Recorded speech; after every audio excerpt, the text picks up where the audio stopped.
Belajar dari jendela dunia, yaitu buku, itu mutlak. Tapi masih ada jendela yang lain.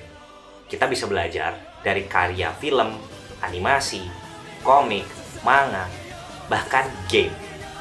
Nah, kali ini gue mau cerita tentang 3 hal yang gue pelajarin dari anime Attack on Titans. What's up everyone, selamat datang di channel gue, Fitzgerald Salendu. Nah, di channel ini gue bakal share hal-hal yang gue pelajarin untuk self-development. Khususnya buat kalian yang masih SMA, kuliah, fresh graduate, dan first jobber. Yang baru datang ke sini, please consider to subscribe karena gue bakal upload video baru setiap minggunya. Setelah 7 tahun, Attack on Titans karya Hajime Isayama sudah memasuki season akhir dari versi animenya yang ada di Netflix. Nah, kalau untuk versi manganya sendiri sudah tamat nih. Gue sendiri baru nonton pas di tengah pandemi ini, kalau nggak salah akhir 2020. Tapi sebelumnya gue udah kenal sama Attack on Titans dari 2. Yang pertama Mobile Legends ya, itu ada karakter namanya Fanny, assassin, susah banget makainya tapi OP banget. Nah, itu terinspirasi dari Attack on Titans. Yang kedua juga cuplikan-cuplikan dari anime Attack on Titans ini.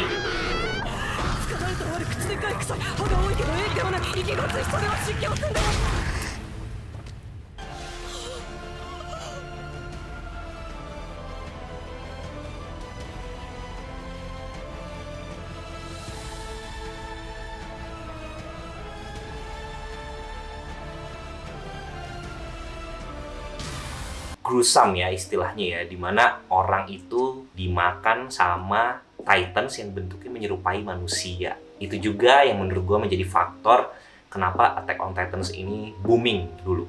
Yang gue bahas di sini adalah hal yang gue pelajarin yang relevan dengan skill dunia pekerjaan, pengembangan karir, dan bisnis. Bukan menggurui, tapi belajar bareng. Kalau kalian ada perspektif lain, tulis di kolom komentar, kita ngobrol ya. Yang pertama, the true cost of leadership. Di serial anime ini tentunya banyak ya karakter yang hebat, yang ujung-ujungnya mati, baik itu matinya biasa aja sampai matinya mengerikan gitu ya. Nah, salah satu karakter favorit gua itu adalah Erwin Smith.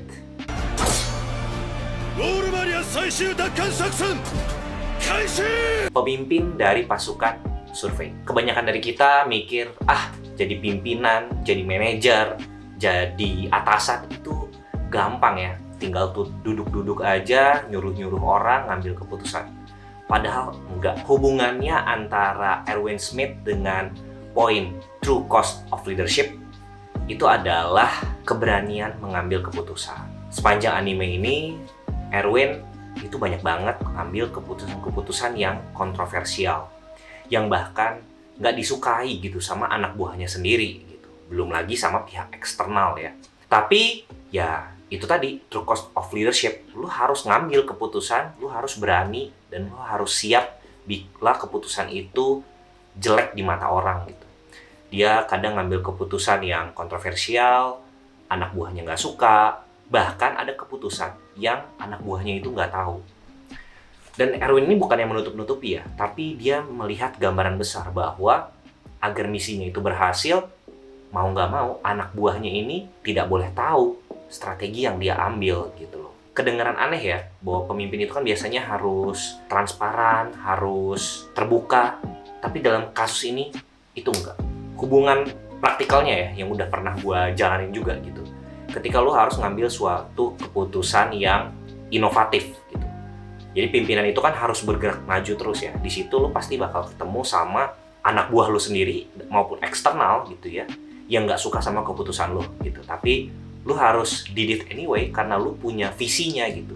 Meskipun anak buahnya lo jelasin visi lo, kadang-kadang mereka nggak terima juga gitu ya. Meskipun lo udah berkomunikasi semampu lo, tapi itu dia, lo harus tetap jalan dengan keputusan yang lo ambil. Lo nggak boleh nggak ngambil keputusan. Dan itu menjadi suatu beban mental untuk seorang pimpinan. Poin berikutnya, true cost of leadership. Itu bakal dirasain banget ketika promosi dan degradasi. Maksudnya apa? Proses pengambilan keputusan untuk mempromosi siapa yang berhak mengisi slot tersebut gitu ya, itu pasti banyak beban mentalnya karena bakal banyak yang gugur gitu ya. Anak buah lo atau tim lo nggak ngisi posisi yang mungkin sangat diminati gitu. Percaya sama gue, proses itu tuh berat. Kalau lo mikirin terus orang yang gagal di promosi tadi gitu ya, mikirin apa kata mereka, dan lo nggak ngambil keputusan, lo lama ngambil keputusan, itu bakal bikin lo susah tidur gitu. Jadi lagi-lagi itulah true cost of leadership. Begitu juga degradasi ya. Ketika perusahaan atau misalnya organisasi yang lu bawa ini harus mengambil keputusan bahwa nih tim yang nggak perform, ini tim yang itu tuh butuh keberanian loh buat ngomong. Nggak segampang yang kita pikir, apalagi yang terberat adalah ketika lu harus mengakhiri suatu kontrak kerja atau menghadapi PHK ya. Sebagai pimpinan lu harus ngomong tuh sama anak buah lu, tim lu, bahwa organisasi atau perusahaan kita ini harus menghadapi keputusan berat tersebut. Sama kayak Erwin Smith tadi yang ngambil keputusan yang nggak enak, yaitu harus timnya maju bunuh diri. True cost of leadership. Yang kedua, kebenaran itu relatif ya. Jadi ini digambarin banget ketika ada bangsa Eldian, tokoh utamanya ya, Eren Yeager. Kemudian di pihak lainnya ada bangsa Marley, di situ ada juga Gaby ya, yang secara negara dia mengacu kepada si bangsa Marley ya. Dimana kedua orang ini dari kecil gitu ya, melihat keadaan sekitarnya itu dan apa yang dia terima dari dogma-dogma nasionalis negaranya, keluarganya, itu membuat mereka menjadi berpikir jadi kayak kacamata kuda gitu. Bisa dibilang fanatik dan ekstremis bahkan. Hubungannya sama kebenaran itu relatif, itu tadi. Kebenaran itu akan berlaku ketika orang itu ada di lingkungan yang menyatakan itu benar gitu. Sedangkan kalau dipindahin ke lingkungan yang lain, ya yang benar itu ya versi yang lain. Kebenaran buat bangsa Marley, ya kebenaran yang mereka acu selama ini. Begitu juga dengan si bangsa Eldian gitu. Poinnya adalah jangan sampai kita tuh kacamata kuda gitu ya. Meskipun kita hidup nggak di kota besar gitu ya, kita ada di lokal gitu, tapi harus punya akses informasi terhadap global, nasional, internasional gitu. Jadi pengetahuannya luas, jangan sampai kita punya pemahaman yang ekstremis kayak teroris juga gitu ya. Itu penting banget. Jadi harus punya wawasan yang luas, biar kata tinggal di lokal tapi pengetahuannya global. Nah yang ketiga ya, yang terakhir, yaitu hatred breeds hatred. Ya, kebencian itu melahirkan kebencian yang lain. Dan ini bisa dirasakan mulai di season akhir ya dari Attack on Titans, di mana akhirnya bangsa ini tuh tahu bahwa selama ini tuh bangsa mereka ini cuma menjalankan apa dari leluhurnya gitu ya. Jadi ketika mereka udah saling bunuh, jadi bangsa Marley bunuh Eldian, bangsa Eldian balas dendam.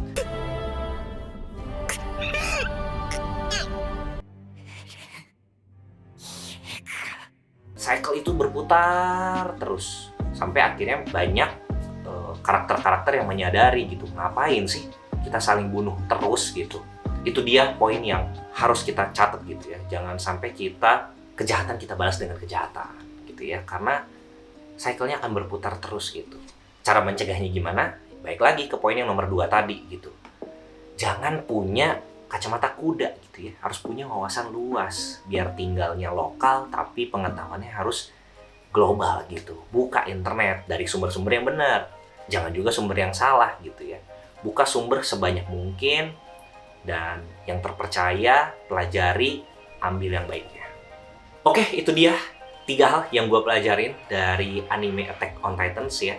Menurut gue ini anime yang keren banget, valuable banget. Gue pribadi sangat picky ya untuk nonton film ataupun kartun, main game, ngikutin serial gitu ya. Kalau misalnya nggak ada value yang bisa kita bawa ke kehidupan nyata gitu. Buat yang belum nonton ya, valuable banget pelajaran yang bisa diambil dari anime ini. Nah, menurut kalian gimana? Ada nggak sih poin-poin pelajaran yang mungkin gue lewatin, yang menurut kalian itu penting? Tulis dong di kolom komentar, kita ngobrol. Oke, dari gue itu aja. Thank you udah nonton video ini. Jangan lupa lagi sekali untuk subscribe channel gue, channel Fitzgerald Sayendu, karena gue bakal upload video yang berguna buat kalian pastinya setiap minggunya. Dari gue itu aja, I'm signing out, bye-bye.